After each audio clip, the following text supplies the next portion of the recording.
October 31st, 1998, the Grand Carnival Ballroom. My name is Dorothy Vale. I was the star clown, Dottie the giggling jester, with my orange pigtails and painted smile. They hired me for one last children's party before this place shut down forever. But the children, they weren't real. They were echoes, pale reflections in the dusty mirrors, laughing at jokes only they could hear. They loved my balloon animals until the balloons started twisting into screaming faces on their own. I'm still here, trapped in this abandoned party room, my makeup running with real tears now. This is my testimony of the day the laughter died and the real haunting began. The first balloon popped with a sound like a dying gasp. I laughed, a hollow, practiced sound, but the children in their tiny party hats just stared. Their laughter came from the corners of the room, not from their still, pale mouths. The air grew thick with the smell of spoiled cake and old confetti. A little girl with no eyes pointed a trembling finger at my pigtails. "Your strings are tangled," she whispered, her voice the rustle of dead leaves. I reached up, and my fingers brushed against something cold and thin, like invisible puppet strings attached to my curls, pulling them taut. I was not the entertainer. I was the marionette. Reflection in the tarnished disco ball wasn't my own. It was a twisted version, with a grin stretched too wide and eyes full of static. The phantom children formed a circle around me, their chanting a low hum that vibrated in my bones. "Play with us, Dottie, forever." The party horns on the table began to blare on their own, a dissonant, mournful wail.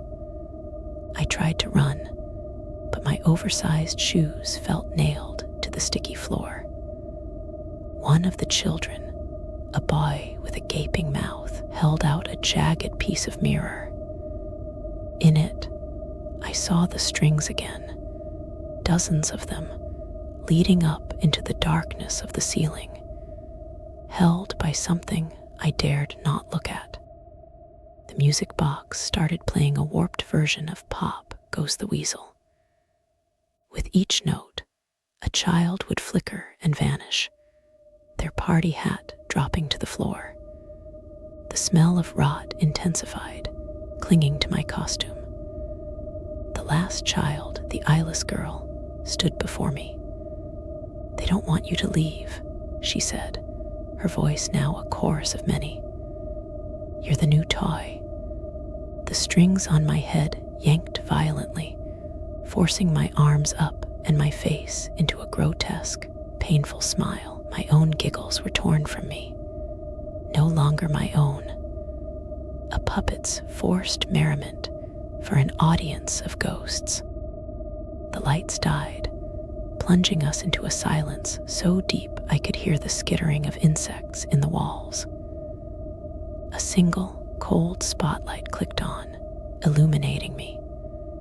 The children were gone, but I could feel their small, cold hands gripping my ankles, holding me in place. From the shadows beyond the light, a new sound emerged, the slow, deliberate snip, snip, snip of giant, invisible scissors. They were cutting the strings. A wave of dread washed over me. What happens to a puppet when its strings are cut? Do I fall? Or do I simply cease? The snipping sound came closer, right behind my head. Nipping stopped. The silence was absolute.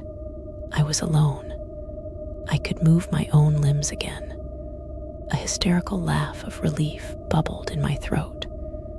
I stumbled toward the exit, my clown shoes shuffling through the discarded hats. I pushed the door. It was locked. From the disco ball, my reflection stared back. But it wasn't me.